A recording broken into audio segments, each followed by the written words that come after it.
السلام عليكم ورحمة الله وبركاته.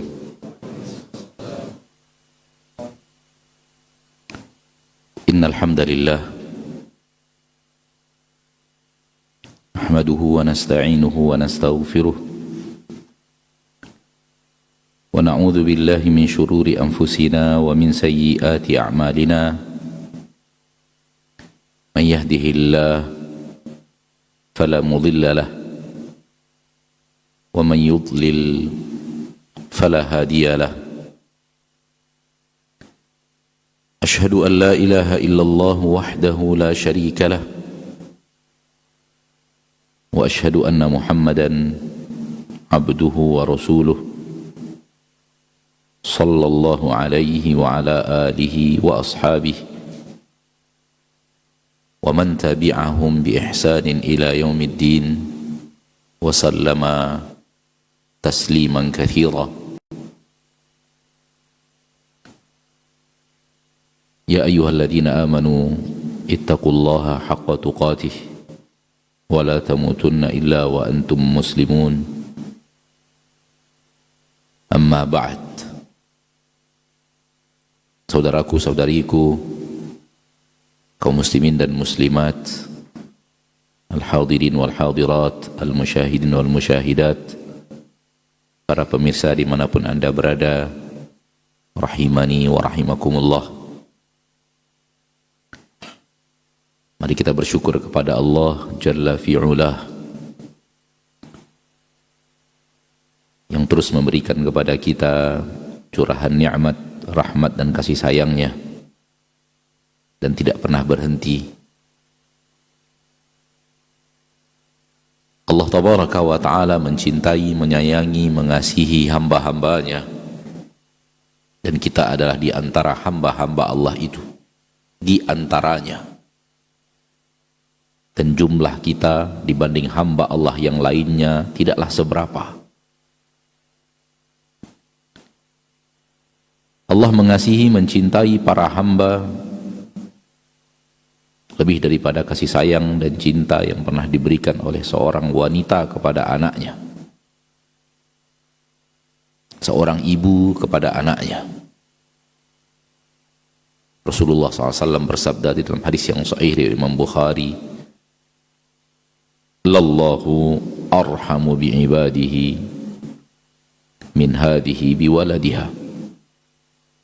Sungguh Allah lebih mengasihi, menyayangi hamba-hambanya lebih daripada kasih sayang wanita ini kepada anaknya. Ketika itu di hadapan Nabi dan para sahabat, ada seorang wanita yang sedang menggendong seorang bayi.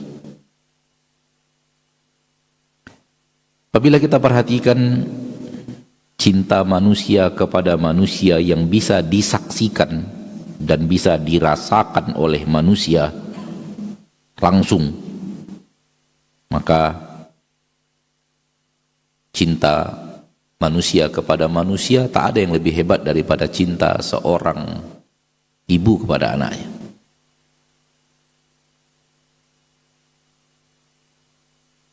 Suatu hari anak coba tes kakak yang punya bayinya sekitar sekian bulan, dan anak mengatakan, bagaimana kalau bayi ini sekarang saya banting? Kakak anak ketika itu menjawab, lebih baik kamu banting saya dibanding dia. Itulah cinta seorang wanita, seorang ibu. Oleh karena itu, apabila manusia bercerita cinta seseorang kepada seseorang yang tulus, yang murni, yang tidak ada harap balas, yang benar-benar bersih dari aneka ragam keinginan dan keinginan, cinta yang tulus, cinta yang suci, cinta yang murni, yang pernah disaksikan oleh manusia dalam pola kehidupan mereka, maka mereka tidak akan menemukan lebih daripada cinta seorang wanita kepada anaknya, seorang ibu kepada anaknya. Karenanya Allah membalas di dalam syariat yang mulia ini berlemah lembut kepada ibu itu 2 kali lipat berlemah lembut kepada ayah. 3 kali lipat. Anak ngomong apa tadi? 2 apa 3? 3 maksudnya. Salah ngomong. Oleh karena itu Allah membalas di dalam syariat yang mulia ini, seorang anak diharuskan melembutkan akhlaknya, melembutkan tutur katanya, memperbaiki muamalahnya kepada ibunya lebih halus 3 kali lipat dibanding muamalahnya kepada ayahnya.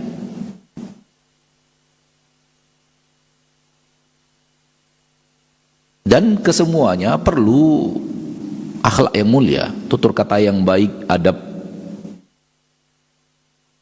Ayah dan ibu sama-sama wajib. Namun kepada ibu harus dihaluskan 3 kali lipat kepada ayah. Abu Hurairah bertanya kepada Nabi kita tercinta sallallahu alaihi wasallam, "Man ahaqqun nasi bi husni sahabati?" Siapa manusia yang paling berhak untuk saya benar-benar memperbaiki komunikasi saya, muamalah saya, perilaku saya kepadanya? Nabi SAW menjawab, ibumu. Abu Hurairah bertanya, "Tsumma man?" Kemudian siapa lagi ya Rasulullah? Ibumu. "Tsumma man?" Kemudian siapa lagi ya Rasulullah? Ibumu. "Tsumma man?" Kemudian siapa lagi ya Rasulullah? Baru Rasulullah menjawab, ayahmu. Ibumu, ibumu, ibumu, ayahmu.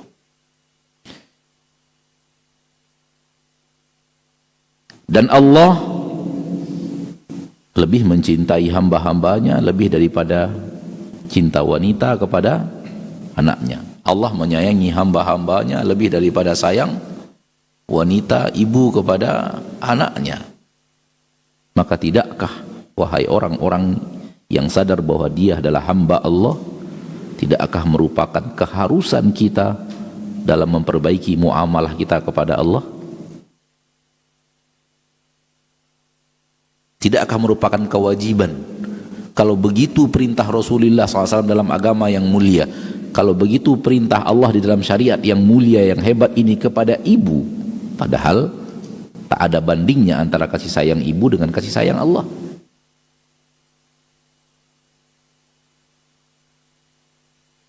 Maka kewajiban kepada kita untuk berakhlak mulia, mempertontonkan akhlak mulia kita kepada Allah Rabbul Izzati wal Jalalah, dengan patuh dan taat kepadanya, dengan mengagungkan dan memuliakannya dan selalu mengingatnya, menghalalkan apa yang dia halalkan, mengharamkan apa yang dia haramkan, berjalan di atas syariat yang telah dia perintahkan kita untuk berjalan di atas syariat tersebut, mendahulukan keinginan Allah dibanding keinginan kita. Dan itulah dia sebenarnya inti agama. Inti agama adalah apabila keinginan Anda berbeda dengan keinginan Allah, tinggalkan keinginanmu, patuhkan keinginan itu kepada keinginan Allah. Sering sekali kita maunya begini, tapi Allah larang. Banyak orang sekarang ini, di zaman kita sekarang ini, kenapa sih Allah larang? Apa salahnya? Dan mulai lagi mereka melakukan, ini kan baik. Akhi fiddin, akhlak kepada Allah adalah keinginanmu campakkan apabila berbeda dengan keinginan Allah. Ikuti keinginan Allah walau hatimu berat melakukannya.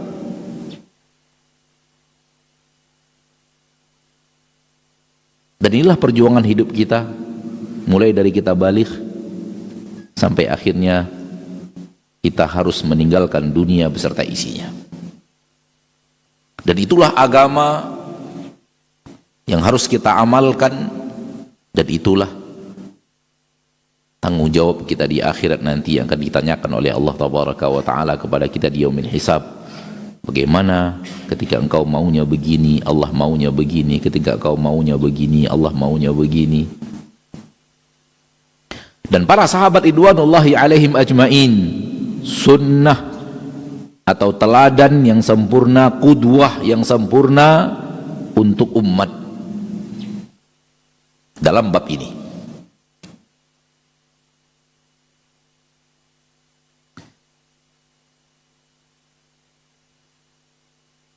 Ana maksudkan sahabat adalah sebagai umat, karena tentu qudwah yang paling sempurna adalah Nabi kita tercinta Muhammad sallallahu alaihi wasallam, yang dijaga oleh Allah tabaraka wa taala Rabbul Izzati wal Jalalah.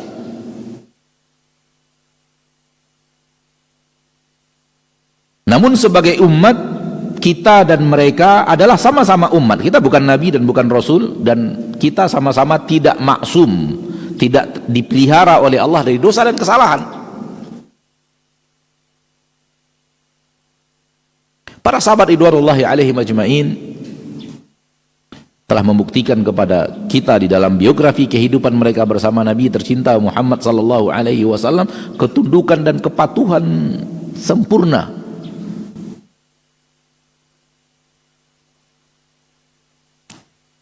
Dan di antara dalil yang paling hebat dalam bab ini adalah ketika Nabi sallallahu alaihi wasallam mengatakan kepada para sahabat, Nabi penduduk Mekah, dan Nabi berkata kepada para sahabat penduduk Madinah. Kebiasaan orang Mekah dan orang Madinah dalam ma'isyah mencari nafkah berbeda.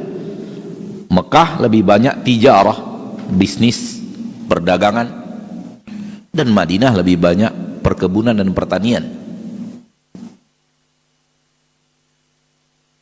Suatu hari Nabi SAW mengatakan kepada para sahabat, andai kalian tidak mentalqih pohon-pohon kurma. Talqih itu adalah mengawinkan jantan dan betina. Langsung para sahabat yang hidup di kota Madinah, yang sudah punya kebiasaan bertahun-tahun, puluhan tahun, ratusan tahun, wallahu alam, langsung mendengar Nabi mengatakan itu, mereka tinggalkan kebiasaan mentalqih mereka yang telah mereka warisi dari ayah mereka, dari ayah kakek mereka, kakek daripada ayah, dan kakek mereka, kakek-kakek mereka yang sudah nggak tahu kita puluhan tahun apa ratusan tahun. Kebiasaan mereka dalam mengelola kebun.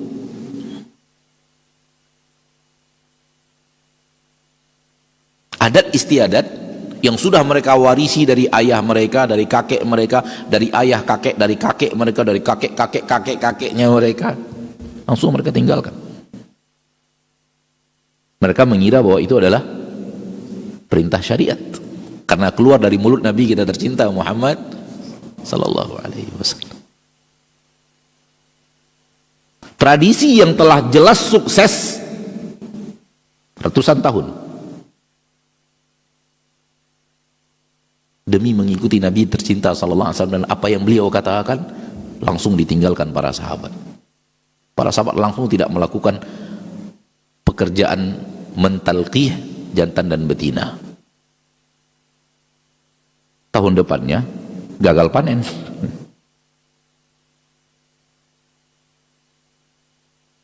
Maka keluarlah hadis Nabi yang sangat hebat, sangat agung, sangat mulia, memberikan kepada manusia kebebasan dalam berimprovisasi dunia sehebat apapun. Tidak perlu harus mengikut Nabi kita tercinta Muhammad sallallahu alaihi wasallam. Antum a'lamu bi umuri dunyakum. Kalian lebih mengerti daripada saya kalau itu urusan dunia. Kalian lebih faham daripada saya. Kalian lebih berilmu daripada saya. Kalian lebih hebat daripada saya urusan dunia. Namun yang ingin kita garis bawahi adalah bagaimana para sahabat meninggalkan kebiasaan mereka ratusan tahun demi mengikuti dan patuh dan taat kepada apa yang dikatakan oleh Nabi Muhammad sallallahu alaihi wasallam. Tak ada mereka yang mengatakan, ya Rasulullah, apa iya? Wahai Rasulullah, engkau kan penduduk Mekah ya Rasulullah. Kami lebih mengerti penduduk Madinah tentang perkebunan dan pertanian. Ya Rasulullah, ini sudah kami lakukan ratusan tahun di sini ya Rasulullah. Enggak. Mereka mengira itu adalah bahagian daripada hal yang mereka harus sami'na wa ata'na. Tradisi benar, tradisi yang telah terbukti benar, dengan izin Allah mendatangkan aneka ragam berkali-kali panen kurma, ditinggalkan oleh para sahabat demi kepatuhan dan ketaatan mereka kepada Nabi tercinta Muhammad sallallahu alaihi wasallam.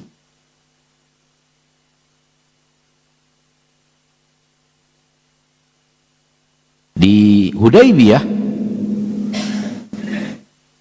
pada perjanjian Hudaybiyah tahun ke-6 Hijriyah, sahabat juga ridwanullahi alaihim ajma'in mendatangkan suri tauladan yang luar biasa ketika mereka datang ke kota Mekah. Telah berjalan berhari-hari, berpakaian ihram, sudah dekat ke kota Mekah. Mereka datang dari Madinah berhari-hari berpakaian ihram, tinggal sekitar 40 km, 50 km lagi masuk kota Madinah. Orang Quraisy mengatakan, kalian tidak boleh masuk. Dan orang Quraisy telah menyiapkan pasukan perang. Nabi SAW tidak ingin berperang.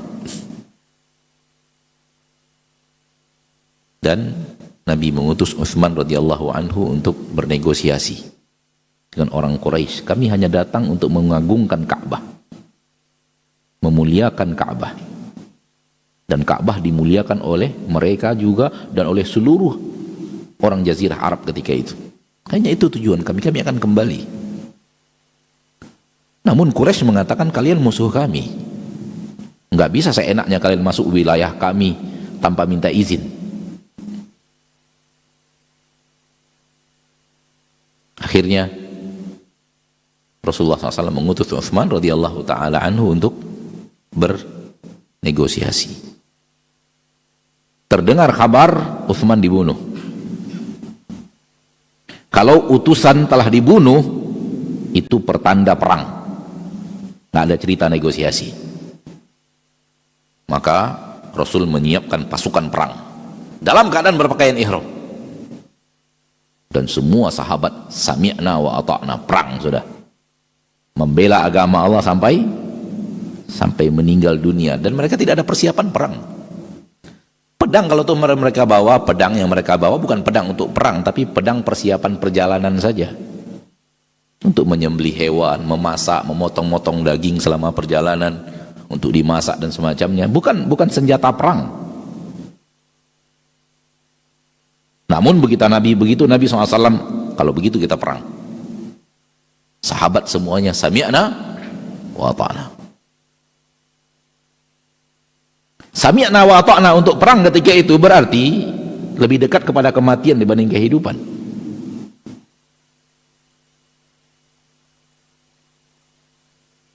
Sudah begitu semangat terbakar untuk berperang sampai Nabi baiat, minta baiat kepada para sahabat, menyuruh para sahabat berbaiat untuk siap membela agama Allah, siap membela Rasulullah SAW sampai yang terakhir dari kehidupan mereka. Persiapan kemati sudah.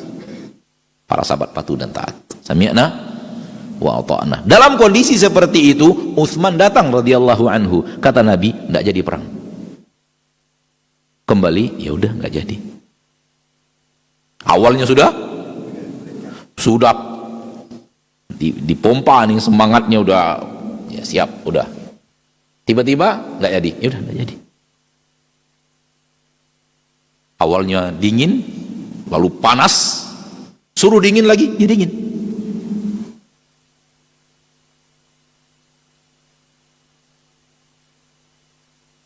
Bukti. Kenapa kita katakan sahabat? Karena sahabat adalah umat, mereka bukan manusia maksum dan mereka bisa melakukan itu. Kita dan para sahabat sama-sama manusia. Ketika para sahabat bisa patuh dan taat, seharusnya secara sifat manusiawi kita juga bisa. Karena kita sama-sama tidak maksum, sama-sama tidak terpelihara dari dosa dan kesalahan. Sebagaimana para sahabat telah berhasil memerangi hawa nafsu mereka, mengikuti hawa nafsu mereka, diarahkan untuk patuh dan taat sami'na wa ata'na kepada Rasul kita tercinta SAW, hal yang sama seharusnya manusia juga sesama manusia. Sehingga hilang itu kan para sahabat, beda sama kita. Anda dan dia sama-sama makhluk Allah, sama-sama ciptaan Allah tabaraka wa ta'ala rabbul izzati wal jalalah. Itulah dia kewajiban kita kepada Allah tabaraka wa ta'ala, akhlak kita kepada Allah tabaraka wa ta'ala, kepatuhan dan ketaatan kepada rabbul izzati wal jalalah. Dan itulah dia agama. Agama adalah bagaimana kita keinginan hawa nafsu kita hapus apabila itu bertabrakan dengan maunya dan keinginan Allah yang telah ada di dalam syariat. Bukan justru syariat yang ada kita coba otak-atik sesuai dengan keinginan kita.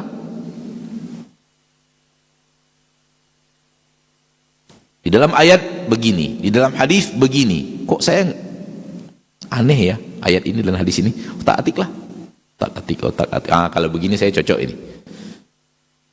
Kalau begini saya sesuai ini, kalau begini caranya. Nah, ya, justru engkau yang harus mengekang hawa nafsumu, justru engkau yang harus berlatih untuk mentarbiyah jiwamu, justru engkau yang harus mencari apa yang sebenarnya diinginkan oleh Rabbmu, yang diinginkan oleh Rasulmu tercinta untuk diikuti, bukan sebaliknya Al-Quran dan hadis yang kemudian diotak-atik, Al-Quran dan hadis yang kemudian dicoba untuk dibeginikan agar sesuai dengan apa yang ada pada dirimu, apa yang ada pada masyarakatmu, apa yang ada pada negaramu, apa yang ada pada adat istiadat di negerimu, apa yang ada pada kebiasaan demi kebiasaan kehidupan.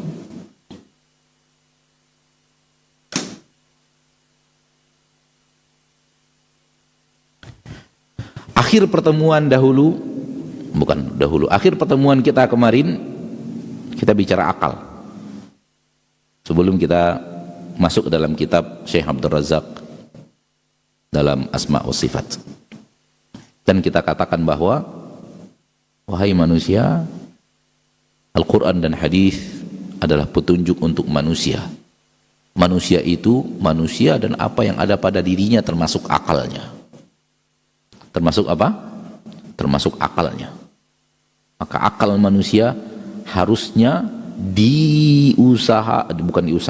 dipaksa untuk harus sesuai dengan Al-Quran dan Sunnah, harus diselaraskan. Jangan kemudian ketika Al-Quran dan Sunnah berbeda dengan akal yang Al-Quran dan Sunnah yang diotak-atik agar selaras dengan akal. Ini batil, ini pekerjaan ahlul bidah. Ini pola ahlul bid'ah. Ketika datang Al-Quran, datang hadis, diotak-atiklah maknanya agar sesuai dengan apa yang telah mereka yakini. Tak demikian.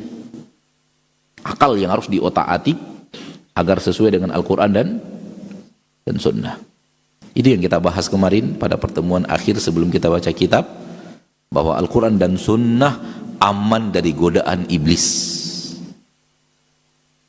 Jalan yang aman dari tipu muslihat syaitan, sementara akal dan logika manusia tidak.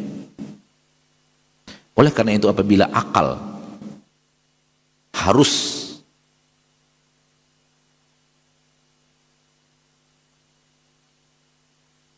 disamakan Al-Quran dan Sunnah dengan akal, maka Al-Quran dan Sunnah yang disamakan dengan akal harus diselaraskan dengan akal manusia,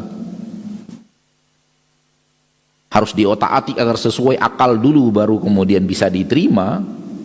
Maka pola seperti ini pola yang tidak selamat dari godaan iblis, karena dia memasukkan yang maksum kepada yang tidak maksum agar sesuai dengan yang tidak maksum, tidak terpelihara daripada godaan iblis, baru kemudian diterima.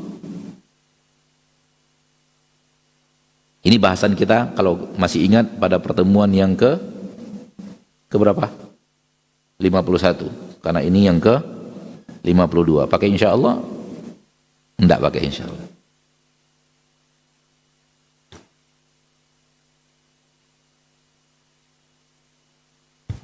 Salah satu cara ahlul bid'ah mengingkari sifat-sifat Allah yang ada di dalam Al-Quran, di dalam sunnah, mengatakan ini majaz. Majaz. Apa itu majaz? Majaz adalah sebuah kata yang diucapkan dan yang diinginkan bukanlah makna yang hakiki dari kata itu.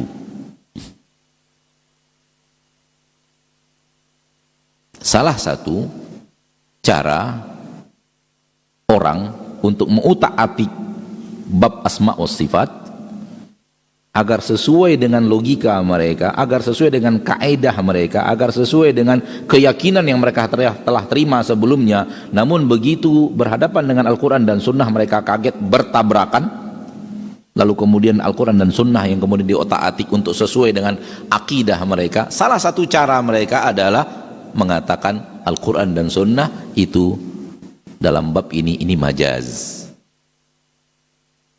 Majaz adalah sebuah penggunaan kata yang diinginkan bukanlah makna yang hakiki daripada kata tersebut. Contoh, dakhaltul masjidah fara'aitu fihi asadan yakhtub. Saya masuk masjid dan saya menyaksikan singa yang sedang khutbah, singa yang sedang berorasi, berkhutbah. Ini majaz. Apakah singa di sini maksudnya adalah singa yang ada di kebun binatang itu? Bukan itu maksudnya. Maknanya yang hakiki tidak diinginkan. Dan orang yang mendengar pasti tahu bukan singa itu yang dimaksud. Ini dia majaz. Diungkapkan sebuah kata, namun maknanya yang hakiki bukan itu yang diinginkan. Ada makna yang kedua yang bisa difahami dan intinya bukan makna yang kaifiat yang sebenarnya. Dan ini juga berlaku dalam aneka ragam bahasa, termasuk bahasa kita. Seperti orang mengatakan seorang yang lihai dalam menipu, mereka katakan itu adalah nama hewan yang sering dipakai untuk para penipu. Itu orang cerdik itu, yang penipu. Serigala. Itu serigala itu. Atau musang. Kalimat-kalimat semacam itu. Ketika diucapkan, yang diinginkan bukanlah maknanya yang hakiki. Dengan kaifiat pada makna itu. Singa kaifiatnya apa? Ya, seekor hewan, empat kakinya, kemudian begini. Kita tahu singa bagaimana, tapi bukan itu makna yang diinginkan. Hakikat daripada kaifiat makna itu tidak diinginkan, tapi yang diinginkan sesuatu yang berbeda.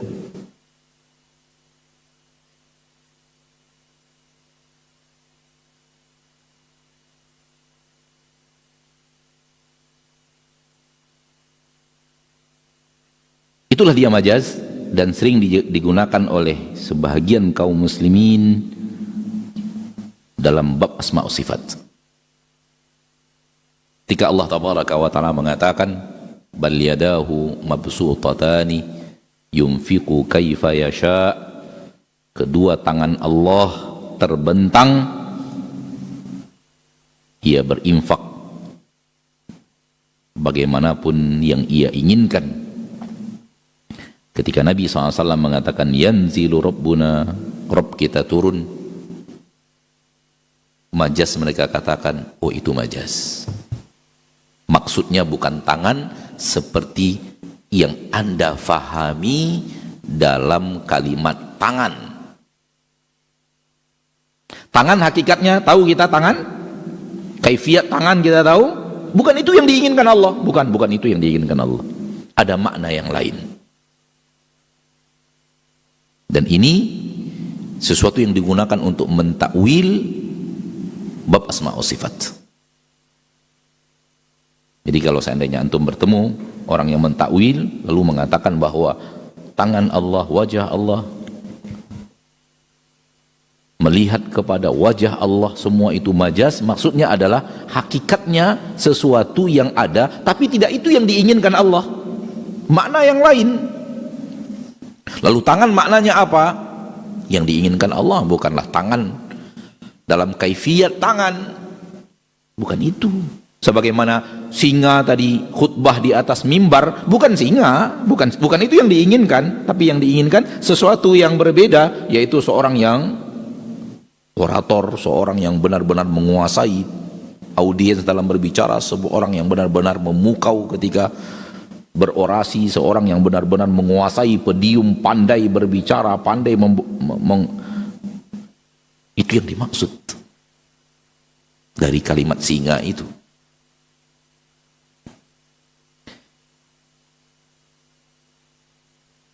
Sehingga ketika berhadapan dengan aneka ragam ayat-ayat asma wa sifat, mereka menggunakan istilah majaz atau pintu majaz untuk mengatakan bahwa bukan itu yang dimaksud, tapi yang dimaksud adalah ini. Dan perbuatan ini batil, salah total. Baik. Apa akidah Ahlus Sunnah? Akidah Ahlus Sunnah adalah sebuah kalimat yang ada di dalam Al-Quran dan Sunnah tentang Allah dan sifatnya, tentang Allah Tabaraka wa Ta'ala, dan aneka ragam apa yang dikatakan Nabi kita tentang Allah Tabaraka wa Ta'ala, Rabbul Izzati wal Jalalah. Ini pernah kita sampaikan dan berulang-ulang kita sampaikan, dan selalu kita ulang-ulang agar kita faham dan mengerti apa manhaj salaf dalam bab ini. Tangan, kita ambil kalimat tangan yang sering diingkari. Tangan ada dua kandungan dari tangan ini, 2 poin. Poin pertama, tangan dalam makna tangan. Kalimat tangan ada maknanya, ya atau tidak? 2, ada kaifiatnya. Kaifiat tangan ada, makna tangan ada. Ada makna ada makna ada, kaifiat.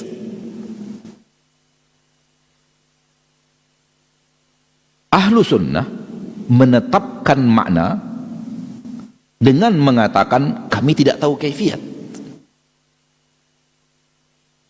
Kaifiatnya kami tidak tahu. Maknanya kami imani,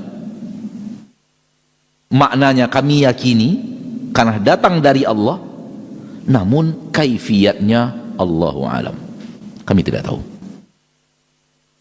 Ini Ahlu Sunnah menerima makna namun tidak bicara apa? Tidak bicara apa? Kaifiat.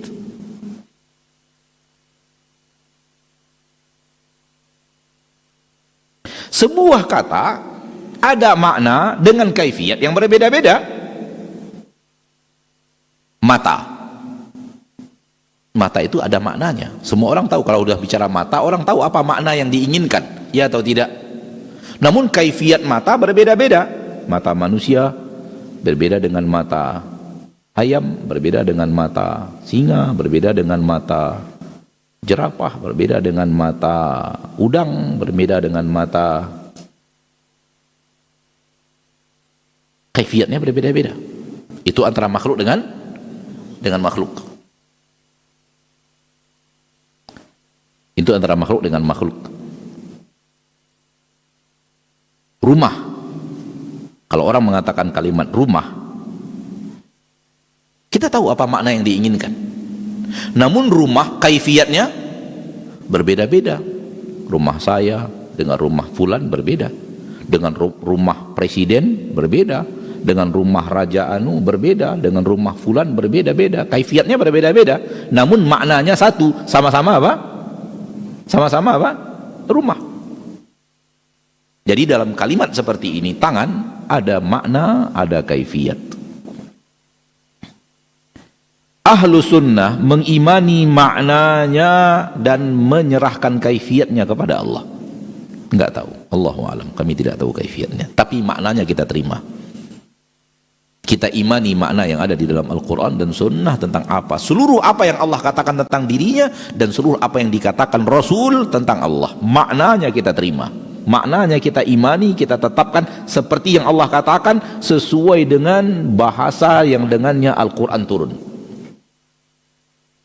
Lisanun Arabiyyun mubinun, lisan Arab yang sangat jelas.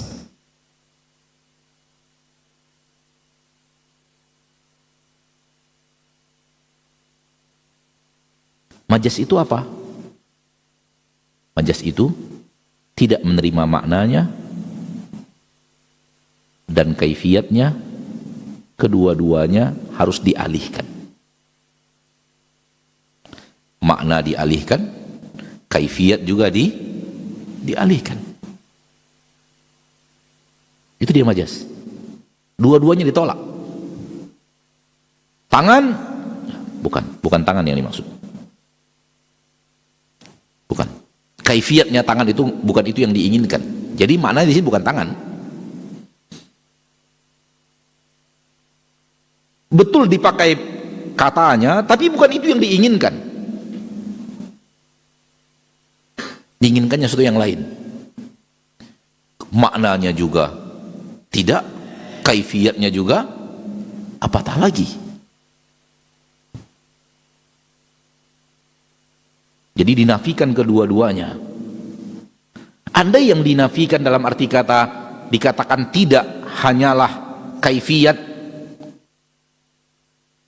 dinafikan dalam arti kata kita tidak bicara itu, serahkan kepada Allah, ini manhaj Ahlus Sunnah, ini akidah Ahlus Sunnah. Bukan dinafikan tapi diserahkan kepada Allah, kami tidak tahu, kami tidak bicara itu.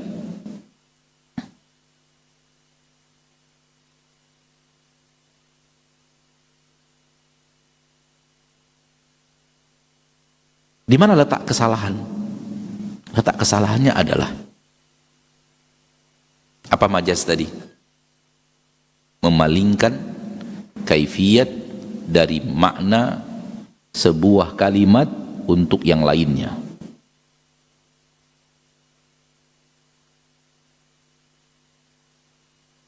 Kita tidak tahu kaifiatnya zat Allah, lalu bagaimana kita palingkan kepada yang lain?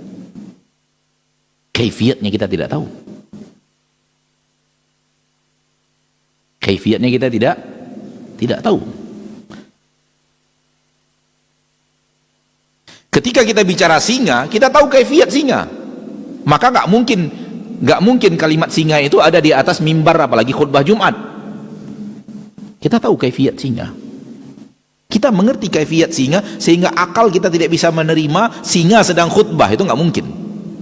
Karena kaifiatnya kita tahu. Lalu ada apa dengan diri kita mengatakan nggak mungkin tangan Allah itu maksudnya adalah tangan Allah? Nggak mungkin, itu nggak mungkin. Nggak mungkinnya dari mana? Apakah Anda tahu kaifiat tangan Allah sehingga Anda mengatakan tidak mungkin untuk diterima? Harus dipalingkan kepada makna yang lain? Makna kekuatan, makna kekuasaan, makna keperkasaan? Apa yang membuat Anda tidak bisa menerima bahwa kalimat ini punya hakikat, namun Anda tidak tahu hakikatnya? Anda tahu maknanya, tapi Anda tidak tahu hakikatnya. Kaifiat daripada tangan Allah itu bagaimana, Anda tidak tahu. Kenapa Anda harus mengatakan bahwa ini harus ditolak kaifiatnya? Harus dialihkan kepada yang lain. Kenapa? Apakah Anda tahu kaifiat daripada tangan Allah sehingga dengannya Anda mengingkari makna tangan yang diinginkan Allah?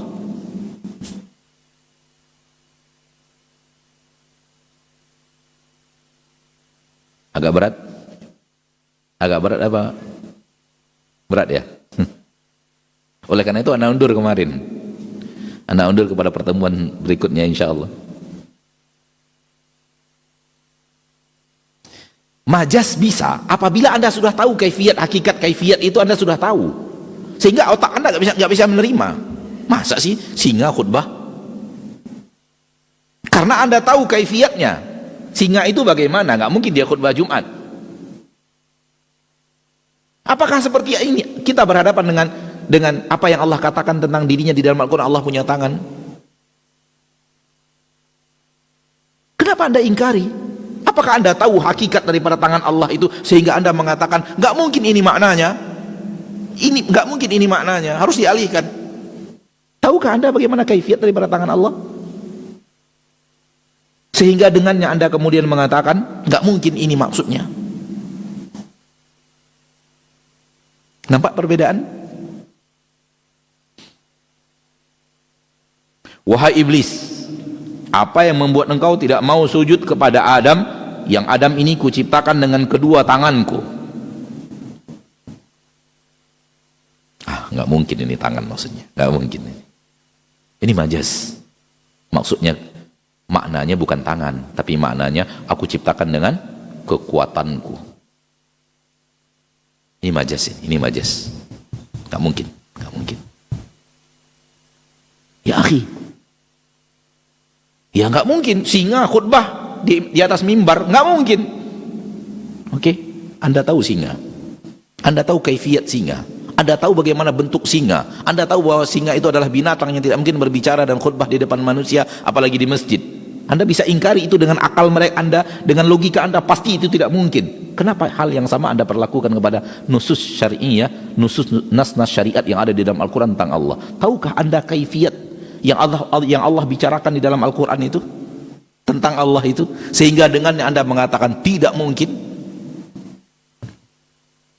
mustahil maknanya adalah tangan, sebagaimana Anda mengatakan mustahil maknanya adalah singa seperti yang ada di kebun binatang. Sesuatu yang sudah Anda tahu kaifiatnya, Anda bisa mengatakan bahwa itu tak mungkin.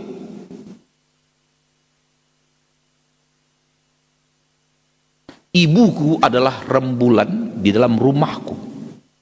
Nggak mungkin, maksudnya ibu itu adalah bulan di dalam rumah, nggak mungkin. Karena Anda tahu apa itu bulan. Anda tahu kaifiat bulan, berapa besarnya bulan.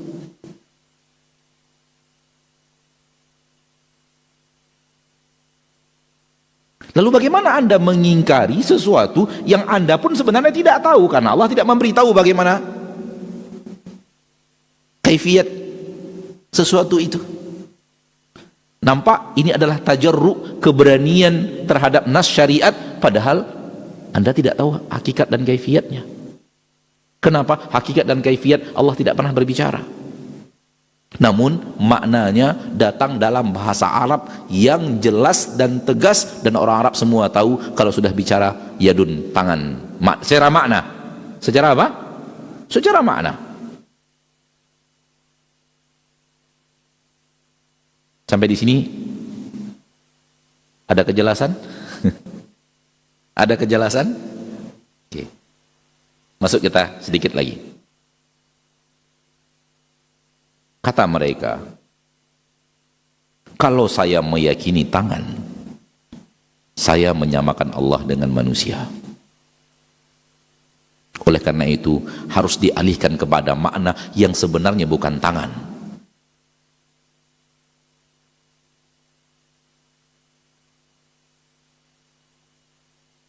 Lihat saudaraku, ketika Allah mengatakan tangan, langsung dalam benaknya tangan manusia. Ada lengan, ini lengan apa? Lengan ya? Ada lengan, ada ini apa nih? Ini apa? Pergelangan ini, kalau ini apa? Ada telapak tangan, ada jari jemari. Ketika Allah bicara tangan di dalam Al-Quran, langsung mereka membayangkan tangan manusia. Akhirnya mereka mengatakan, tak mungkin itu yang Allah maksud. Karena di dalam benak Anda, pikiran Anda, tangan makhluk. Dan Allah sudah mengatakan Allah tak sama dengan, tak ada sesuatu yang sama dengan Allah. Allah sudah mengatakan tak ada yang satu yang sama dengan Allah. Namun kesalahan Anda, saudaraku, wahai saudariku, yang ingin melari-larikan makna dari asma wa sifat adalah langsung di dalam benak Anda tangan makhluk, kaifiat tangan makhluk. Sehingga dengan membayangkan kaifiat tangan makhluk, ketika Allah berbicara tangan tentang dirinya, Anda langsung mengatakan tak mungkin itu yang dimaksud. Ketahuilah saudaraku, ahlu sunnah di dalam akidah mereka, di dalam iman mereka tidak seperti Anda. Ketika Allah mengatakan tangannya, langsung datang makna tangan seperti tangan manusia. Tidak. Letaknya ada di situ. Melencengnya ada di sana. Kita dididik oleh para ulama, melalui buku-buku mereka, melalui kajian-kajian mereka bicara tentang Allah Tabaraka wa Ta'ala. Ketika datang makna, kita imani makna, kaifiatnya kita tidak tahu. Imani maknanya, kaifiatnya serahkan kepada Allah. Dan katakan kaifiatnya pasti tak sama dengan kaifiat makhluk manapun di permukaan bumi, manusia, jin, dan yang lainnya, malaikat. Karena nas tegas dalam Al-Quran, laisa kamitslihi syai'. Ketika yang datang dalam fikiran manusia, ketika Allah bicara tangan adalah tangan manusia atau tangan makhluk, langsung mereka mengatakan ini mustahil.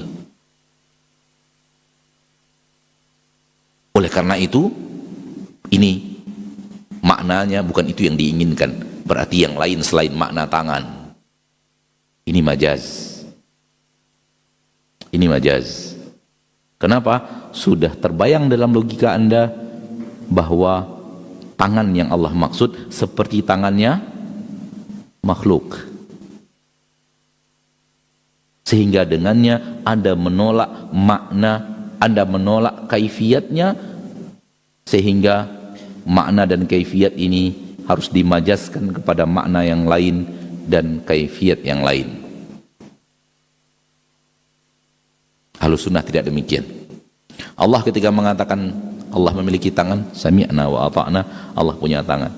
Apakah sama dengan tangan manusia? Tidak. Sama dengan tangan malaikat? Tidak. Sama dengan tangan jin? Tidak. Sama dengan tangan ada makhluk yang sama tangannya dengan tangan? Tidak. Lalu bagaimana tangan Allah? Allahu a'lam, tak tahu. Tak tahu. Kenapa? Karena di dalam Al-Quran Allah tidak berbicara bagaimana kaifiat tangan, di dalam hadis Nabi tidak berbicara bagaimana kaifiat tangan Allah. Oleh karena itu kita tidak tahu. Masalah gaib.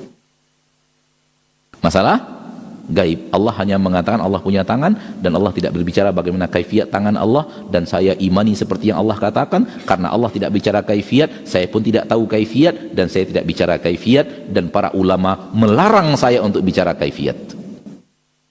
Karena kalau sudah bicara kaifiat, pasti berbicara tanpa ilmu, karena tidak ada ilmu yang turun dari Allah dan Rasulnya tentang kaifiat tangan Allah. Allah hanya bicara Allah punya tangan, Rasul hanya mengatakan Allah punya tangan, Rasul mengatakan Allah menciptakan Adam dengan tangannya, Allah menulis Taurat dengan tangannya, Allah menanam tanaman surga Firdaus dengan tangannya.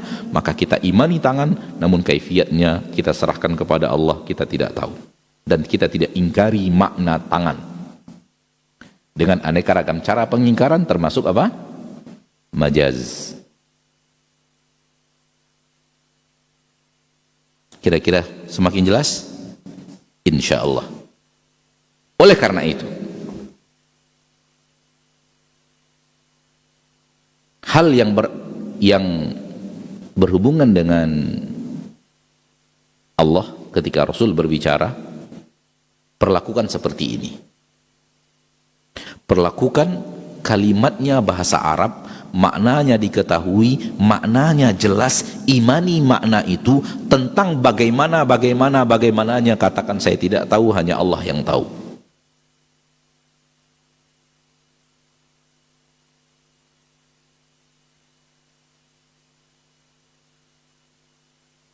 wajah Allah. Tahu makna wajah? Tahu makna wajah?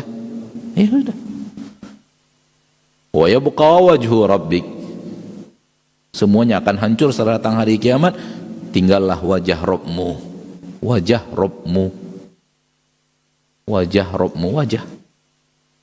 Apakah seperti wajah manusia? Apakah seperti wajah malaikat? Tidak. Apakah seperti wajah jin? Apakah seperti wajah-wajah yang ada dari wajah makhluk yang sangat banyak? Makhluk yang punya wajah sangat banyak di permukaan bumi ini, kaifiat wajah berbeda-beda. Ada salah satu di antaranya yang sama dengan wajah Allah? Tidak. Apakah wajah Allah itu ada? Ada. Kaifiatnya bagaimana? Allahu a'lam. Ini imannya ahlu sunnah. Ini imannya ahlu sunnah. Seperti yang Anda katakan kepada antum, kadang-kadang Anda mendengarkan apa sih yang membuat mereka tidak mau mengimani Allah punya wajah. Ternyata salah satunya begitu.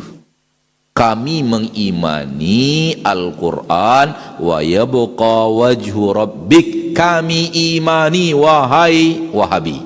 Dia selalu ngomong Wahabi itu. Anda mengatakan kami tidak mengimani wa yabqa wajhu rabbik, Anda salah. Kami mengimani, bal yadahu mabsutatani, mengimani. Yang tidak kami imani itu iman seperti kalian, di mana kalian menyamakan Allah dengan makhluk. Itu kami tidak imani. Tapi kami imani, bal yadahu mabsutatani wa yabqa wajhu rabbik. Kami imani. Namun kalian menyamakan Allah dengan makhluk, itu yang tak kami imani. Kami mengimani Ar-Rahmanu 'alal 'arsyistawa. Itu Al-Quran, kami imani. Anda salah ketika mengatakan kami tidak mengimani. Tapi yang tidak kami imani adalah pernyataan kalian bahwa Allah beristiwa di atas arsy seperti makhluknya. Kita katakan kita tidak mengimani istiwa Allah seperti istiwa makhluk. Anda salah. Kami tidak mengimani bahwa tangan Allah seperti tangan makhluk. Anda salah. Kami tidak mengimani wajah Allah seperti wajah makhluk. Kami tidak mengimani Allah. Anda salah. Jadi berarti kita dengan dia sama. Wajah Allah mustahil sama dengan wajah makhluk. Kemudian tangan Allah mustahil sama dengan tangan makhluk. Turunnya Allah mustahil sama dengan turunnya makhluk. Datangnya Allah mustahil sama dengan datangnya makhluk. Marahnya Allah mustahil sama dengan marahnya makhluk. Inginnya Allah berkeinginan mustahil sama dengan inginnya makhluk. Ridhonya Allah mustahil sama dengan ridhonya makhluk. Sama berarti iman kita. Namun perbedaannya mereka kemudian menafikan tangan. Tidak, tangan itu tak ada. Rob kita tidak punya tangan. Ahlus sunnah mengatakan Rob kita punya tangan. Nampak bedanya?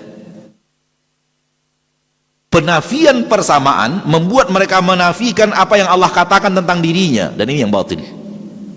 Ini yang batil. Menafikan persamaan tidak mengharuskan Anda menafikan apa yang Allah katakan tentang dirinya. Tidak mesti. Nafikan persamaan, tetapkan makna yang Allah inginkan.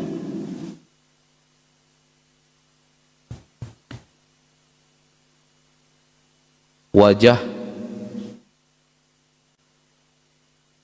Muhammad, wajah Ahmad. Makna wajah sama, namun wajah Ahmad apakah sama dengan wajah Muhammad? Tidak sama. Wajah si Ridho, wajah si apa lagi? Malik, sama-sama wajah. Maknanya ada, dalam sisi makna bersatu, sama-sama wajah. Berarti ada persamaan kalimat. Kaifiat berbeda? Berbeda. Wajah Nabi Muhammad SAW, wajah Nabi Yusuf sama? Beda. Wajah Nabi Muhammad SAW dengan wajah Nabi Ibrahim sama? Beda, namun mirip. Nabi yang mengatakan, saya melihat Ibrahim dan tidak ada yang mirip dengan Ibrahim lebih daripada sahabat kalian ini. Maksudnya Nabi tercinta. Wajah Nabi Muhammad mirip dengan wajah Nabi Ibrahim. Nabi Muhammad yang mengatakan, saya bertemu Nabi Ibrahim ketika Isra dan Mi'raj, dan yang mirip dengan wajah saya. Wajah Nabi Ibrahim mirip dengan wajah Nabi Muhammad SAW. Nas dari Nabi tercinta SAW. Namun beda, ini wajah Nabi Muhammad SAW, ini wajah Nabi Ibrahim alaihissalam. Berbeda. Jadi ada makna yang tak boleh diingkari. Allah datang, iya Allah datang. Rasul mengatakan Allah turun, iya Allah turun. Karena turun itu sebuah kalimat yang diinginkan untuk kita yakini dan didatangkan dalam bahasa Arab yang jelas dan tegas.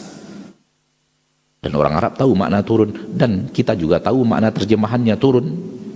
Wajah kita tahu makna wajah, tangan kita tahu makna tangan, namun kaifiat kita tidak tahu. Akhirnya mereka menggunakan istilah yang ada dalam bahasa Arab bernama majaz untuk mengotak-atik Al-Quran dan Sunnah agar sesuai dengan logika dan keyakinan yang selama ini telah mereka imani. Tidak demikian beragama. Apa yang Anda imani, ayo kembalikan kepada Al-Quran dan Sunnah. Semoga bermanfaat. Kitab kita pada hari ini masuk kepada nama Allah Al-Alim. Nama Allah apa? Al-Alim. Al-Alim artinya berilmu. Kita selalu menerjemahkan maha berilmu. Al-Alim adalah salah satu nama daripada nama Allah. Dan alim memiliki makna, dan itu adalah sifat di antara sifat Allah. Maknanya adalah berilmu. Berarti sifat daripada sifat Allah, Allah itu maha berilmu. Allah itu berilmu. Manusia juga berilmu? Ya, beda? Beda jauh. Nabi Musa alaihissalam dan Nabi Khidr atau Khidir, ada yang membacanya fathah, ada yang membacanya kasrah. Khidr atau Khidr, dua-duanya datang dalam riwayat. Dua manusia alim di permukaan bumi di zamannya sedang di atas kapal yang ditumpangi. Kemudian seekor burung turun ke laut, mengambil air dari laut, dan kemudian terbang lagi. Diriwayatkan bahwa Nabi Khidir berkata kepada Nabi Musa, wahai Musa, tidaklah ilmuku dan ilmumu, digabungkan ilmu Nabi Musa, digabungkan ilmu Nabi Khidir, digabungkan di sisi Allah, kecuali bagaikan air ini yang telah diambil oleh burung dengan apanya? Paruhnya, dibanding lautan yang sangat luas ini. Manusia berilmu, Allah berilmu, tapi ilmu Allah tanpa batas. Syekh mengatakan lebih daripada 150 ayat di dalam Al-Quran Allah bicara bahwa Allah berilmu, dan aneka ragam nas di dalam Al-Quran. Wa kafa billahi alima yakhluqu ma yasha wa huwal alimul qadir dzalika taqdirul azizil alim innallaha sami'un alim. Semuanya mengarahkan kepada Allah memiliki nama alim, Allah memiliki sifat apa? Berilmu. Dan ilmu yang dimiliki Allah kesempurnaan.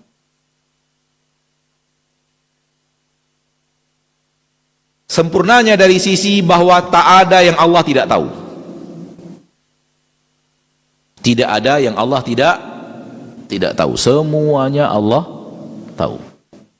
Baik nampak atau tak nampak, baik di langit atau di bumi, baik dahulu atau sekarang atau yang akan datang, baik terjadi atau tidak terjadi, semuanya Allah tahu. Tidak ada yang Allah tidak tahu. Itu yang dikatakan bahwa beliau, hai alladhi ahata ilmuhu bidh-dhawahir wal bawatin wal asrar wal israr wal i'lan wa bil ilmi al-ulwi was sufli bil madi wal hadir wal mustaqbal fala yakhfa alaihi syai'un minal asya'. Allah tahu seluruh yang zahir, yang tampak, dan yang batin tak tampak. Manusia ada zahir, ada batin. Ini zahirnya nampak. Ya, antum nampak apa ana sekarang, tapi batin ana antum tak tahu. Di hadapan antum, ananya di hadapan antum di hadapan ana, tapi ana tahu apa yang ada di dalam batin antum. Di dalam hati apa yang terjadi kita tidak tahu. Namun seluruh makhluk selain Allah, Allah tahu semuanya. Berapa jumlah manusia zahir dan batinnya, berapa jumlah malaikat zahir dan batinnya, berapa jumlah jin zahir dan batinnya, berapa jumlah hewan-hewan zahir dan batinnya, semua Allah tahu.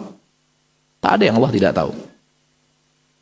Al-israr wal i'lan, apa yang dilakukan terang-terangan, apa yang dilakukan sembunyi-sembunyi, alamil ulwi wa sufli, makhluk yang ada di atas sana atau makhluk yang ada di bawah sini, di bawah bumi, apa saja yang ada di perut bumi,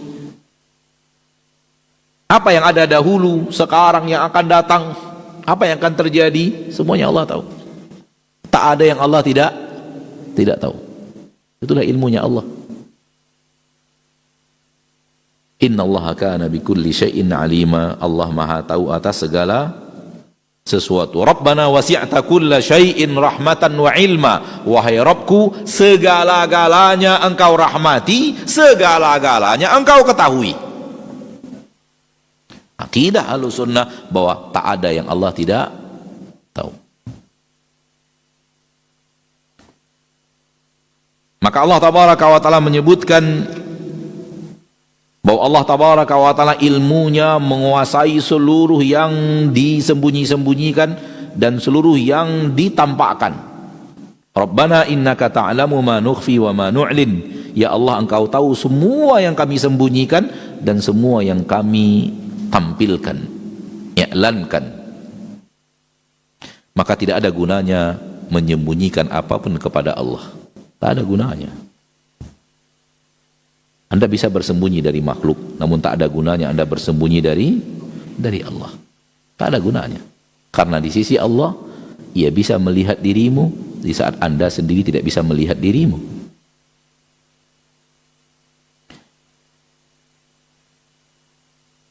Allah berilmu tentang seluruh yang ada di langit, seluruh yang ada di bumi. Innallaha ya'lamu ghaibas samawati wal ard, wallahu basirum bima ta'malun. Sesungguhnya Allah mengetahui seluruh yang gaib yang ada di langit dan seluruh yang ada di bumi. Allah semuanya tahu. Tak ada yang Allah tidak tahu.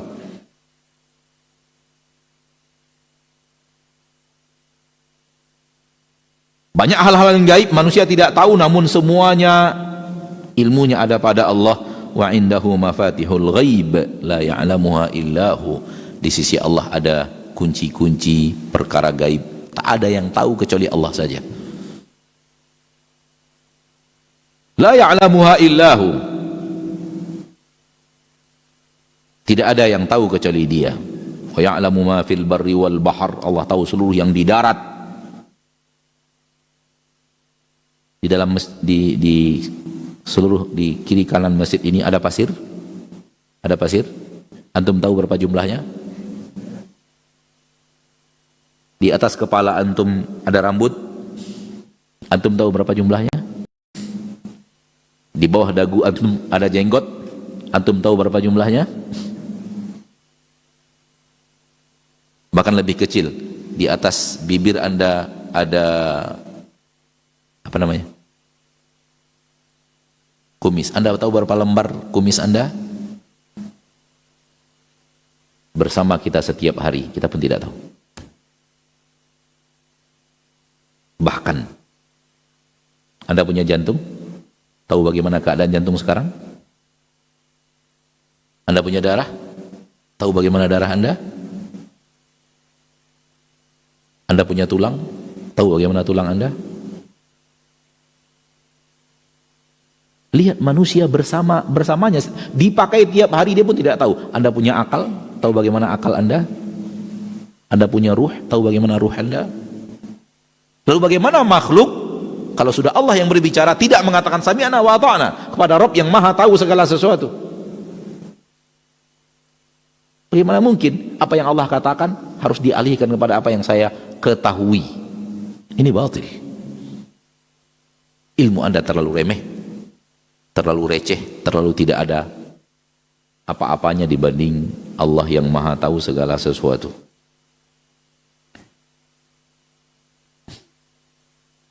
Berkata Imam Al-Amin Asy-Syanqiti, ahli tafsir, mengatakan ajma'al ulama'u, ahli ilmu sepakat, para ulama sepakat, ala annahu akbaru wa'idhin wa a'zamu zajirin nazala minas sama'i ilal ard. Menguasai, mengetahui dalam bentuk ilmu dan amal bahwa Allah mengetahui segala sesuatu, itu adalah teguran yang paling hebat yang pernah turun dari langit ke bumi. Teguran kepada manusia yang paling hebat, yang paling besar yang pernah turun dari langit ke bumi, mengetahui bahwa Allah berilmu, beriman bahwa Allah mengetahui segala sesuatu dan tidak ada yang tidak diketahui oleh Allah tabaraka wa taala rabbul izzati wal jalal. Sehingga ketika manusia ingin melakukan sesuatu, ia ingat Allah melihat, Allah mengetahui, dia tinggalkan. Ketika dia ingin beramal sesuatu, dia ingat bahwa Allah cinta, Allah melihat apa yang, mengetahui apa yang akan dilakukan daripada ketaatan dan Allah ridho, maka membuat dia lebih semangat lagi untuk beribadah. Karena dia memperlihatkan kepada Allah dan dia tahu bahwa Allah mengetahui apa yang sedang dia kerjakan. Dia melakukan ketaatan, Allah tahu niatnya, sehingga dia perbaiki niatnya agar dilihat oleh Allah dan diketahui oleh Allah. Maksud daripada amalnya adalah sesuatu yang ada di sisi Allah, bukan apa yang ada di sisi manusia. Maka ini kata Syekh Muhammad Amin Al-Syanqiti adalah kesepakatan ulama, ini adalah hal yang terbesar, teguran yang paling hebat dan nasihat yang paling luar biasa yang Allah turunkan ke permukaan bumi. Dan beliau mengatakan, para ulama membuatkan permisalan, walillahil mathalul a'la, sekiranya ada seorang raja itu diktator, gampang membunuh orang apabila dia diganggu keluarganya. Dia raja, diktator, punya pasukan yang banyak dan gampang bunuh orang kalau keluarganya disepelekan. Lalu kemudian Anda bertemu dengan raja tersebut, di kiri kanannya ada istrinya, ada anak-anaknya, perempuan-perempuan, anak perempuannya. Beranikah Anda mempermainkan anak perempuannya itu setelah Anda tahu bahwa raja itu suka membunuh kalau ada dipermainkan keluarganya, anak perempuannya? Tak berani. Walillahil mathalul a'la. Allah memiliki permisalan yang paling mulia. Itu baru makhluk. Anda akan takut melihat kepada anak perempuan raja dan berusaha untuk mengedipkan mata karena Anda tahu ayahnya kalau mengetahui itu akan gampang membunuh dirimu, dan dia punya pasukan yang sangat banyak, gampang baginya untuk, dan suka membunuh orang. Marah kalau seandainya putrinya diganggu. Kalau itu adalah manusia, makhluk bersama makhluk, itu mungkin saja terjadi, bisa saja terwujud. Lalu bagaimana dengan Allah yang memang Al-Malik, yang luar biasa dan memiliki segala-galanya, yang juga marah kalau agamanya disepelekan.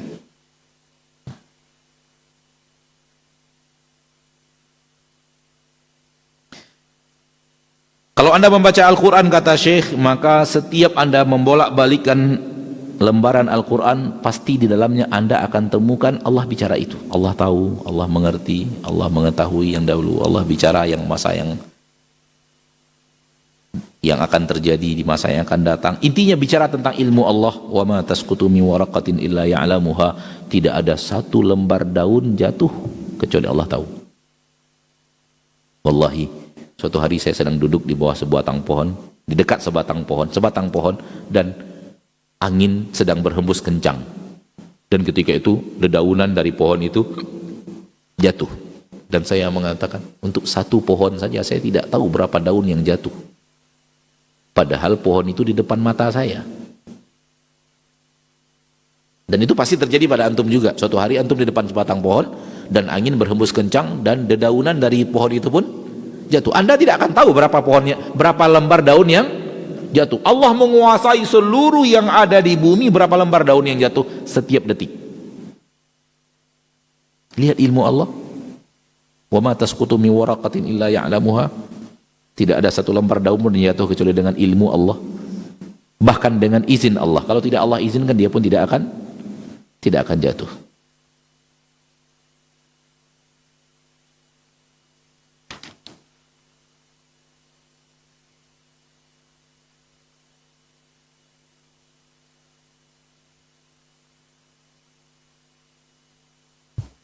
Antum hidup, sebelum hidup antum tidak hidup, selama hidup antum beraktivitas sampai meninggal dunia. Pertanyaannya, Allah tahu semua yang akan antum lakukan seumur hidup? Apakah sebelum antum hidup Allah juga tahu semua yang antum lakukan seumur hidup? Tahu semuanya? Maka hal yang mudah bagi Allah, Allah tuliskan dalam ilmu takdir. Maka hal yang mudah bagi Allah menulisnya dalam ilmu takdir, dalam lauhul mahfuz. Ilmu tentang takdir Allah di lauhul mahfuz. Allah tahu semua yang kita lakukan, walau kita belum melakukannya. Kalau kita berilmu, kalau kita meyakini Allah tahu segala-galanya, berarti kita meyakini dari mulai kita lahir sampai kita wafat, semuanya Allah tahu detail apa yang terjadi dalam hidup kita, apa yang akan kita lakukan, apa yang akan kita pilih, apa yang akan kita kerjakan, apa yang kita ucapkan, apa yang kita lihat, kemana kaki ini akan melangkah, apa saja yang pernah ditulis oleh tangan kita, bagaimana hati ini berbuat seumur hidup. Tahu Allah atau tidak? Antum yakin bahwa Allah tahu? Detailnya Allah tahu? Apa sulitnya bagi Allah nulis? Karena Allah tahu. Itulah dia bahagian daripada sesuatu yang harus kita imani ketika kita bicara takdir. Allah sudah tuliskan segala-galanya karena Allah tahu. Bukan karena Allah memaksakan kepada kita, kamu harus melakukan ini. Bukan. Karena Allah tahu. Allah tidak memaksa. Yang hadir ke majlis sekarang ini, di Masjid Al-Hijrah sekarang ini, ada paksaan dari Allah untuk hadir? Antum merasa dipaksa oleh Allah? Tidak. Antum ingin hadir? Antum memilih untuk hadir? Itu keinginan manusia. Namun Allah tahu, Allah sudah tuliskan siapa saja yang hadir di majlis ini ketika ini, hari ini, subuh ini. Karena Allah Maha tahu. Bukan paksaan kepada manusia, ini loh catatan hidupmu, harus kerjakan seperti ini dan tak boleh tidak, kalau engkau tidak mau pun harus terwujud. Seperti itu yang kau lakukan. Ini akidah Jabriyah. Manusia tidak punya keinginan, semuanya keinginan Allah. Ini batil.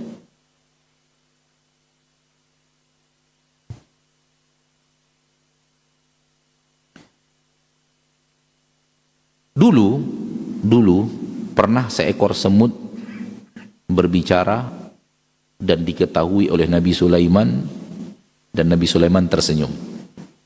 Pembicaraan seekor semut. Itu kejadian yang jauh di masa yang lalu, dan dari seekor semut yang sangat kecil. Allah tahu apa yang diucapkan semut itu, dan Allah sampaikan kepada kita sekarang di dalam Al-Quran. Semut itu pernah ngomong begini, didengar oleh Sulaiman, dan Sulaiman kemudian tersenyum mendengarkan ucapan seekor semut. Lihat, Allah menyampaikan kepada kita bahasa semut, perkataan semut yang lebih kecil dari diri kita. Dan berapa semut di permukaan bumi, di banyaknya. Ini menunjukkan kepada kita Allah tahu segala-galanya. Bahkan kata-kata seekor semut pun Allah tahu. Hal yang sama sampai dunia kiamat nanti terjadi, alam akhirat. Bagaimana perkataan-perkataan penduduk neraka, bagaimana perkataan penduduk surga, bagaimana perkataan syaitan dan iblis ketika dimintai pertanggungjawaban. Allah tahu semuanya, dan semuanya sebahagiannya Allah sampaikan kepada kita di dalam Al-Quranul Karim.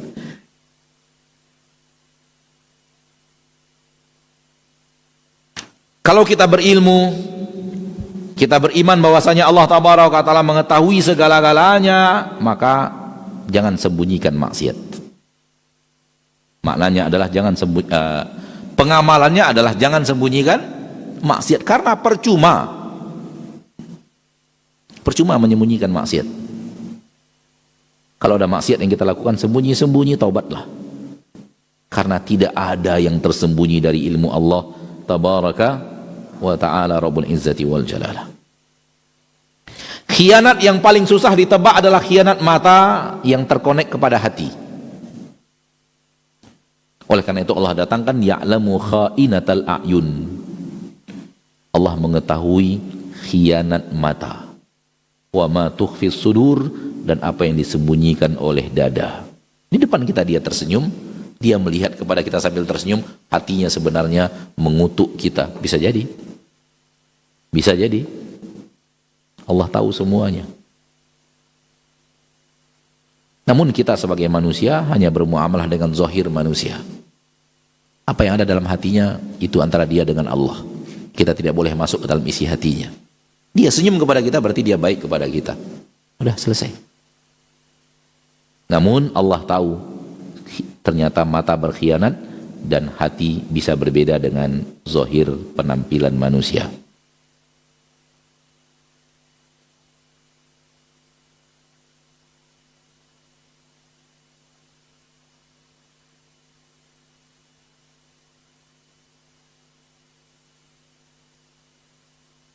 Ini dia beberapa poin yang dibahas oleh beliau tentang Al-Alim, Allah Maha Tahu, Allah Maha Berilmu di dalam kitab Fikih Asmaul Husna. Semoga apa yang bisa kita bahas pada kesempatan kali ini bermanfaat, dan semoga berilmunya kita, berimannya kita bahwa Allah mengetahui segala-gala yang kita lakukan, membuat kita tidak menyembunyikan maksiat. Kenapa? Karena percuma menyembunyikan maksiat kepada Allah. Allah melihatnya, Allah mendengarnya, Allah memperhatikannya, Allah menyaksikannya, Allah mengetahuinya. Maka bertobatlah dan kembalilah kepada yang diinginkan Allah dan diperintahkan Allah. Ini dia bahasan kita pada kesempatan yang berbahagia ini. Wassallallahu wasallam wa baraka wa an'ama ala abdihi wa rasulihi Muhammad. Walhamdulillahirabbil alamin. Beberapa kesempatan ke depan kita gunakan untuk menjawab pertanyaan. Biiznillahi azza wajalla. Kalau kita ada ilmunya kita jawab. Kalau kita tidak ada ilmunya kita katakan Allahu a'lam. Silahkan tanya kepada yang lebih berilmu. Baik, barakallahu fiik, jazakallahu khairan Ustaz untuk materi kita di kesempatan hari ini dengan bab Al-Alim. Mudah-mudahan apa yang sudah disampaikan oleh guru kita bisa kita ambil ilmunya dan kita amalkan dalam kehidupan sehari-hari. Di waktu yang tersisa kita coba jawab beberapa pertanyaan yang masuk di layanan WhatsApp kita dari pemirsa di 0811-755-0606. Mohon izin kepada Ustaz kita bacakan pertanyaan yang pertama. Bismillah. Assalamualaikum warahmatullahi wabarakatuh Ustaz. Waalaikumsalam warahmatullahi wabarakatuh. Semoga Ustaz dan tim selalu dalam lindungan Allah Subhanahu wa Ta'ala. Amin wa iyyakum. Ustaz mau bertanya, benarkah iblis tidak akan menggoda manusia dari arah atas Ustaz, tapi hanya dari bawah, belakang, kiri, kanan, dan semacamnya? Apakah ini makna bahwa iblis mengetahui bahwa Allah Subhanahu wa Ta'ala di atas? Syukran Ustaz, barakallahu fiik. Soal bagaimana niatnya iblis menggoda, ana tidak tahu, karena itu gaib. Karena iblis bagian daripada hal yang gaib.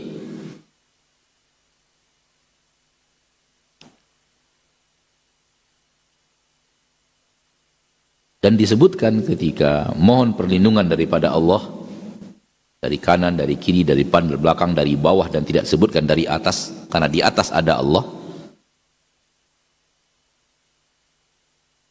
Wallahu alam, ana tidak tahu adanya adanya ulama yang mengatakan iblis tidak mungkin menggoda dari arah atas. Ana juga tidak tahu itu.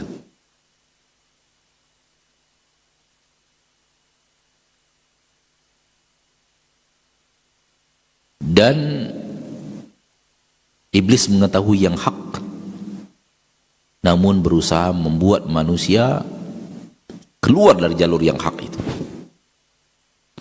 Iblis tahu yang hak.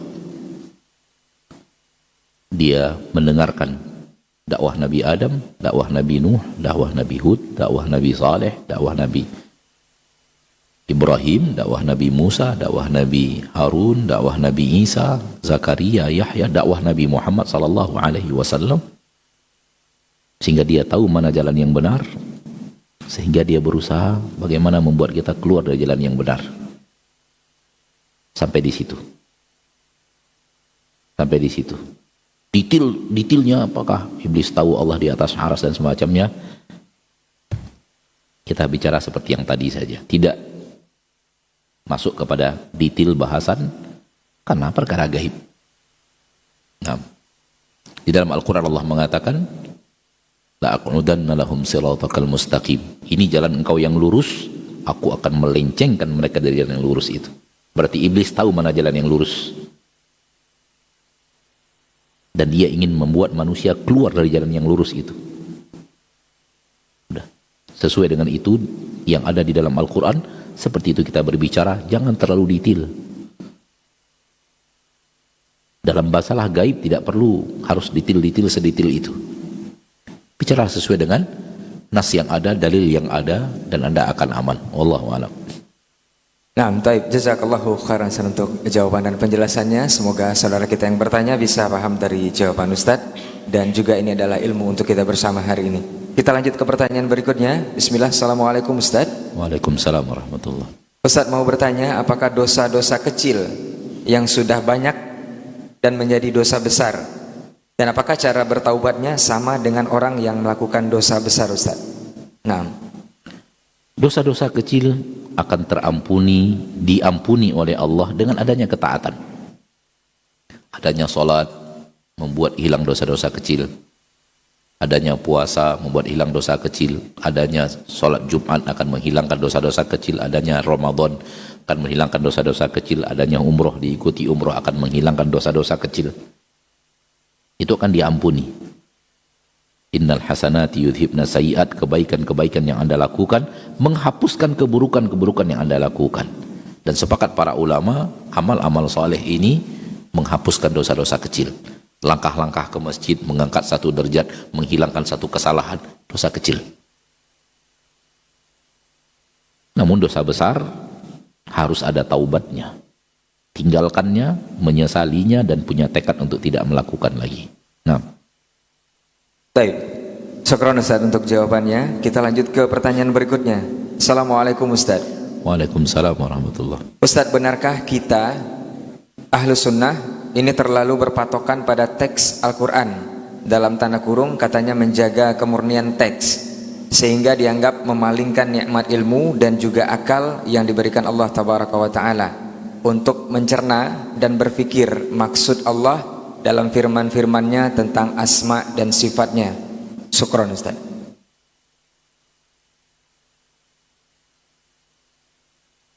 Tudingan bahwa ahlu sunnah tidak menggunakan akal untuk memahami nas Al-Quran dan sunnah terbantahkan. Bahwa ketika akal mereka diadu dengan akal orang yang melarikan makna Al-Quran dan sunnah kepada makna akal yang mereka inginkan, ternyata akal ahlu sunnah lebih jelas. Akalnya ahlu sunnah lebih jelas, lebih aman, lebih gampang, lebih mudah diterima oleh akal manusia. Tak rumit, tak jelimet. Namun itu yang sering ditudingkan, kalian terlalu jumud. Ambil Al-Quran hadis, imani begitu saja, tak menggunakan akal. Akal yang mana? Akal untuk dialihkan makna-makna Al-Quran untuk sesuatu yang Allah tidak berbicara, Rasul tidak berbicara, itu bukan akal. Itu namanya syahwat dan syubuhat. Kalian begitu, Allah mengatakan Allah punya tangan, terima saja, gunakan akal. Nggak mungkin tangan Allah sama dengan tangan makhluk. Sudah kita bantah tadi, dengan akal juga. Permainan akal Anda salah.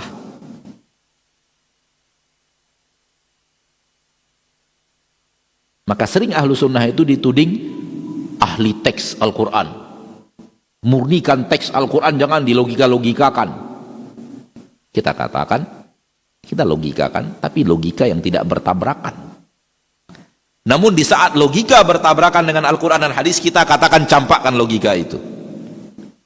Kalau bertabrakan dengan Al-Quran dan hadis. Allahu a'lam. Nah. Baik, barakallahu fiik, jazakallahu khairan Ustaz. Kita lanjut ke pertanyaan berikutnya. Assalamualaikum Ustaz. Waalaikumsalam warahmatullahi. Ustaz, bolehkah meyakini sifat tangan dan kaki Allah itu sama kegunaannya? Dan kaki Allah itu sama kegunaannya, Ustaz. Sifat tangan dan kaki dari Allah ini sama kegunaannya. Fungsinya Ustaz dengan sebagian makhluknya. Ustaz. Nah, biarkan yang gaib dalam ilmu gaib dan berbicara sesuai dengan nas yang ada tentang perkara gaib. Biarkan yang gaib dalam ilmu gaib dan berbicaralah tentang perkara gaib hanya sesuai dengan nas yang ada yang datang kepada kita dalam perkara gaib itu. Jangan masuk lebih dalam. Bahaya. Nah. Baik, barakallahu fiik, jazakallahu khairan Ustaz. Kita lanjut ke pertanyaan berikutnya. Assalamualaikum Ustaz. Waalaikumsalam warahmatullahi. Ustaz, kenapa solawat dalam solat itu ketika tahiyat disebut sebagai solawat Ibrahimiyah? Kenapa cuma Nabi Ibrahim yang disolawati? Afwan Ustaz, syukran jawabnya. Disebut salawat Ibrahimiyah karena disebut nama Nabi Ibrahim juga setelah disebut nama Nabi Muhammad sallallahu alaihi wasallam. Digandengkan Nabi Muhammad SAW dengan Nabi Ibrahim karena mereka berdua, itu Nabi kita tercinta SAW dan Nabi Ibrahim, semulia-mulia makhluk Allah dari jenis manusia. Tak ada yang lebih mulia dari mereka berdua. Dan dua-duanya disebut ahlu tauhid, ahlul ibadah, ahlul ikhlas, ahlul ta'ah. Tak ada yang lebih daripada Nabi kita tercinta Muhammad SAW dan setelahnya Nabi Ibrahim. Dan ada salawat Nabi kepada Nabi Muhammad saja. Tidak disertakan nama Nabi Ibrahim, namun di dalam lafaz salawat yang diajarkan di dalam salat disertakan nama Nabi Ibrahim. Lalu dikenal dengan salawat Ibrahimiyah. Nah, itu aja. Nah. Baik, berikutnya kita lanjut ke pertanyaan. Assalamualaikum Ustaz. Waalaikumsalam warahmatullahi. Ustaz, bagaimana cara kita mengetahui seseorang itu atau Ustaz itu berilmu yang lurus sesuai Al-Quran dan Sunnah dan boleh diambil ilmunya Ustaz? Nah, kalau kita sudah benar-benar tahu, berarti ilmu kita sudah hebat. Oleh karena itu perhatikan saja apakah Ustadz tersebut benar-benar membawa kepada sebuah makna yang ada dalilnya dari Al-Quran jelas, ada dalilnya dari hadis yang jelas. Semakin kita memperhatikan apakah Ustadz ini kalau bicara bawa ayat, bawa hadis, bawa keterangannya dari para ahli ilmu, atau dia hanya berbicara begitu saja, nampak itu nanti. Kalau kita ikhlas dan minta bimbingan kepada Allah. Kemudian cara yang simpel juga, kalau kita sudah yakin seorang ustadz benar-benar kembali kepada Al-Quran, kembali kepada Sunnah dan mengajak kepada, dan benar-benar direkomendasi bahwa ustadz itu adalah ustadz yang benar-benar kembali kepada Al-Quran dan Sunnah, mengajak Al-Quran, tanya kepadanya siapa ustadz-ustadz yang saya boleh belajar kepada mereka. Itu juga cara yang sangat simpel. Kita kembalikan kepada ilmu orang lebih berilmu daripada kita untuk kemudian kita menimba ilmu dari seseorang. Intinya adalah jangan sembarang terima dari sembarang pembicaraan manusia, karena belum tentu semua manusia berbicara kembali kepada Al-Quran dan Sunnah. Nah. Satu pertanyaan terakhir Ustaz. Bismillah, Assalamualaikum warahmatullahi wabarakatuh Ustaz. Waalaikumsalam warahmatullahi wabarakatuh. Ustaz mau bertanya di luar tema Ustaz. Ustaz, bagaimana hukumnya jika laki-laki menikah tanpa izin orang tuanya dan hanya memberitahukan menikah saja dan tidak mengikuti adat? Soalnya ana mau menikah tapi masih terhalang oleh orang tua, dalam tanda kurung ibu, yang masih melarang ana sampai berumur 25 tahun. Dan ana juga tidak boleh menikah dulu baru hajatan. Sedangkan jujur ana sudah tidak tahan untuk menikah dan takut terjerumus ke hal yang tidak diinginkan. Apakah boleh Ustadz kalau ana menikah tanpa izin orang tua? Ana termasuk anak yang durhakakah Ustadz? Bantu jawabannya Ustadz. Syukron, barakallahu fiik. Kalau memang mengikuti keinginan orang tua, tidak menikah kecuali setelah usia tertentu. Kalau untuk mengikuti keinginan orang tua tersebut Anda harus berbuat maksiat kepada Allah, maka ketaatan seperti ini tidak wajib kepada orang tua. Kalau, sekali lagi Anda katakan, orang tua maunya Anda nikah di atas usia 25 tahun. Berapa tadi? 25 ya?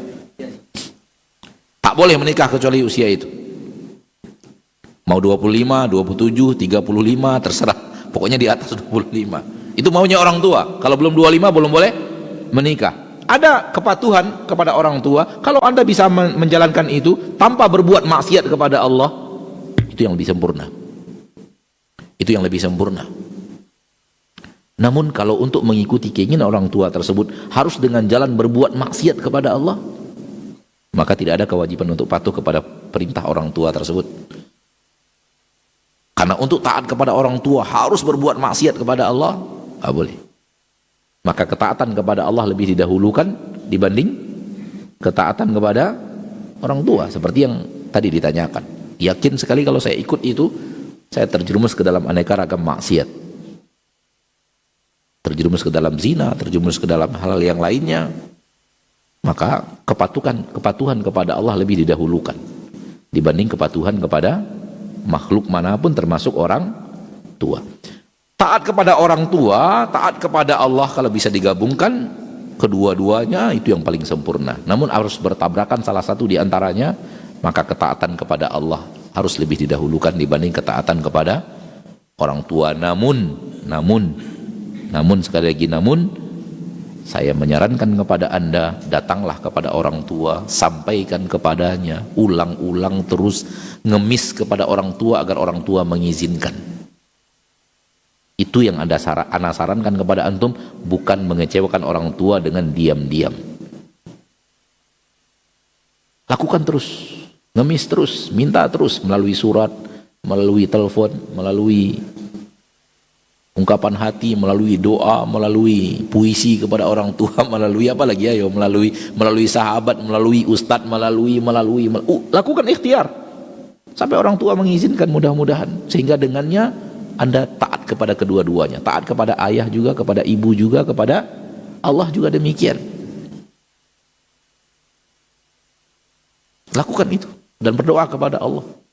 Dan ana berdoa kepada Allah agar Allah memudahkan Anda untuk melakukan itu dan memudahkan orang tua untuk mundur daripada keinginannya. Anak tidak boleh nikah kalau usianya belum 25 tahun. Itu bukan ada nasnya di dalam Al-Quran, tidak ada nasnya dalam hadis Nabi. Walaupun Nabi kita tercinta menikahnya di usia 25 tahun. Namun Nabi kita tidak menyuruh kita harus menikah di usia 25 tahun. Wallahu a'lam. Jadi itu yang harus Anda lakukan, dan yakinlah bahwa diam-diam membuat orang tua kecewa juga tidak baik. Lakukan keberanian berbicara, minta, kirim surat, kirim kalimat-kalimat yang membuat hati wanita tersentuh. Kirim kepada orang tua, saya takut ke neraka, begini, begitu.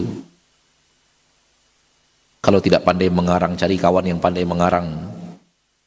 Bila perlu bayar agar orang tua tersentuh hatinya, membaca surat dia menangis kemudian mengizinkan Anda. Kenapa tidak lakukan itu? Kenapa larinya harus diam-diam? Kecewanya orang tua juga berbahaya. Kecewa orang tua juga berbahaya.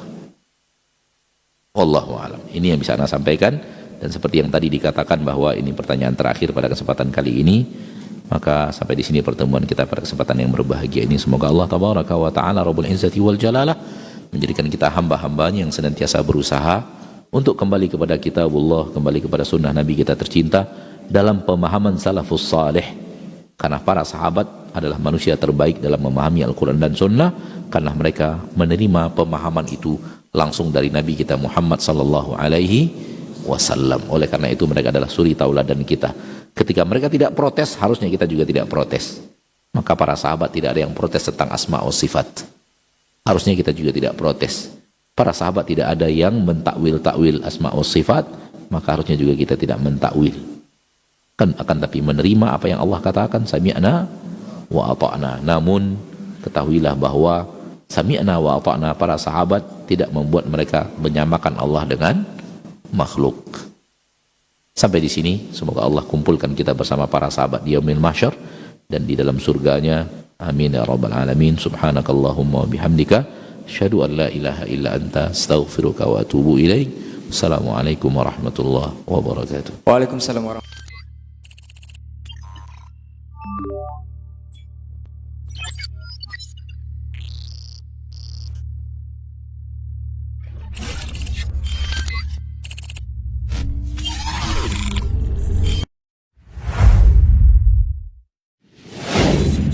Assalamualaikum warahmatullahi wabarakatuh. Saudara-saudariku, para pemirsa Sil TV dimanapun Anda berada, rahimani wa rahimakumullah.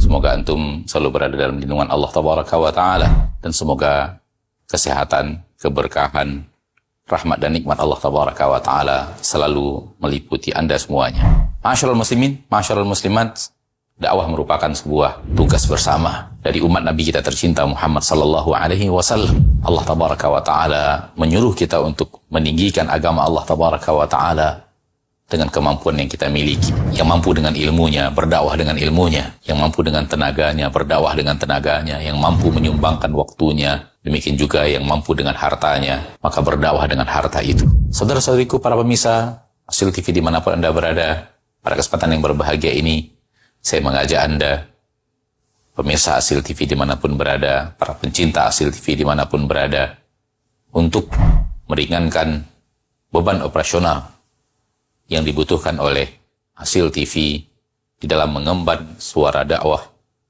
yang agung ini. Mari infakkan sebahagian daripada yang Allah Tabaraka wa Ta'ala mudahkan kepada kita, dari apa yang Allah rezekikan kepada kita, guna kepentingan syiar dakwah melalui media-media, di antaranya adalah Asil TV. Melalui Asil TV, sangat banyak saudara-saudari kita kaum muslimin dan muslimat yang bisa mendapatkan dakwah di bumi yang sangat jauh, di negeri yang sangat terpencil. Bahkan tidak sedikit dari mereka yang mendapatkan hidayah kepada sunnah Rasulullah SAW melalui media Asil TV yang kita cintai. Semoga apa yang antum berikan merupakan pembuka kebaikan, merupakan pembuka hidayah bagi saudara-saudari antum menuju jalan yang sesuai dengan sunnah Nabi kita tercinta SAW, sehingga di akhirat mendapatkan pahala bagaikan seorang yang di tangannya Allah Tabaraka wa Ta'ala bukakan hidayah kepada seseorang, seperti yang dikatakan Nabi kita tercinta SAW, la iyahdiyallahu bika rajulan wahidan khairun laka min humurin na'am. Sekiranya satu orang mendapatkan hidayah melalui dirimu, melalui usahamu, melalui apa yang telah engkau berikan, melalui apa yang telah engkau dakwahkan, maka itu lebih baik daripada unta merah. Sebagian para ulama mengatakan lebih baik daripada dunia dan perhiasannya. Sallallahu wasallam wa baraka wa an'am ala abdihi wa rasulihi Muhammad walhamdulillahi rabbil alamin. Assalamualaikum warahmatullahi wabarakatuh.